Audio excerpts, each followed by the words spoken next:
Zechariah 12. The burden of the word of the Lord for Israel, saith the Lord, which stretcheth forth the heavens, and layeth the foundation of the earth, and formeth the spirit of man within him. Behold, I will make Jerusalem a cup of trembling unto all people round about, when they shall be in the siege, both against Judah and against Jerusalem. And in that day will I make Jerusalem a burdensome stone for all people. All that burden themselves with it shall be cut in pieces, though all the people of the earth be gathered together against it.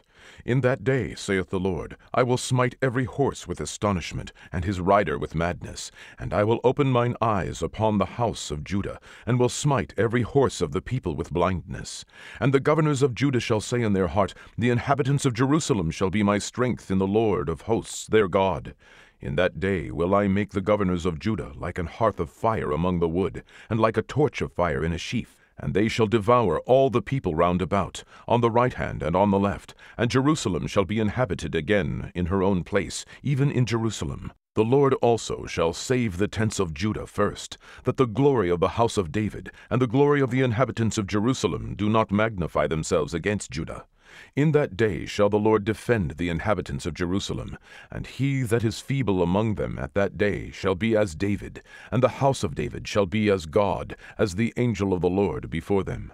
And it shall come to pass in that day, that I will seek to destroy all the nations that come against Jerusalem, and I will pour upon the house of David, and upon the inhabitants of Jerusalem, the spirit of grace and of supplications. And they shall look upon me whom they have pierced, and they shall mourn for him, as one mourneth for his only son, and shall be in bitterness for him, as one that is in bitterness for his firstborn. In that day shall there be a great mourning in Jerusalem, as the mourning of Hadadrimmon in the valley of Megiddon.